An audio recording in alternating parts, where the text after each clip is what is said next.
राधे राधे। मथुरा की कारागार नगरी उस रात्रि असामान्य शांति में डूबी हुई थी।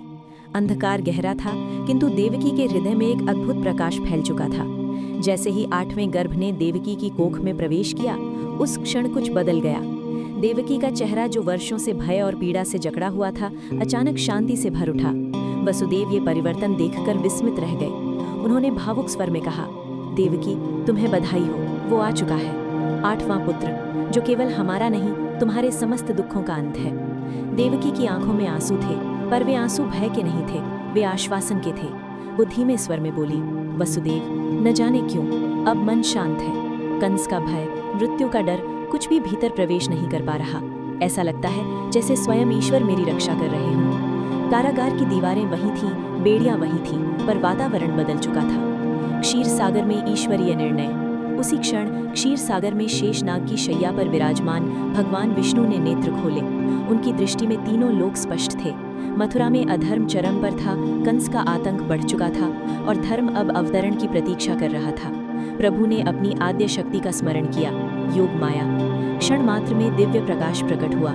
योग माया नतमस्तक होकर बोली, प्रभु, मैं उपस्थित हूँ, आज्ञा दे। भगवान विष्णु गंभीर स्वर में बोले, योग माया, अब तुम्हारे जन्म का समय आ गया है। योग माया मुस्कुराई, उनके नेत्रों में रहस्य था। प्रभु, जब आपका समय आया है, तब मेरा भी आना निश्चित है। दैवी योजना। भगवान विष्णु ने कहा, तुम गोकुल जाओगी, यशोदा की कोख में जन्म लोगी, और मैं देवकी की कोख से इस पृथ्वी पर अवतरित होऊंगा। योग माया ने जिज्ञासा से पूछा, और फिर प्रभु? विष्णु मुस्कुराए, जन्म के पश्चात हम दोनों का मार्ग बदलेगा। मैं यशोदा की गोद में जाऊंगा और तुम देवकी की गोद में। इस प्रकार हम भाई बहन के पवित्र संबंध में बंध जाएंगे। योग माया नतमस्तक हो गई। योग माया का वरदान। भगवान विष्णु आगे बोले, योग माया, सृष्टि में तुम अनेक रूपों में पूजी जाओगी।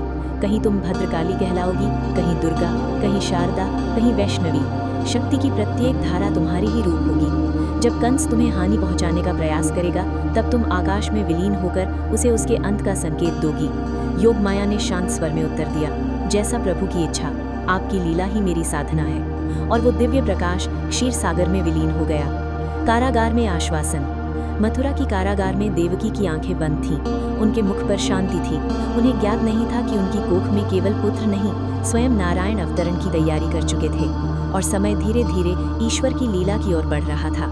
जो कोई भी हमारी कृष्ण जी को मानते हैं, वो लाइक और सब्सक्राइब जरूर करें।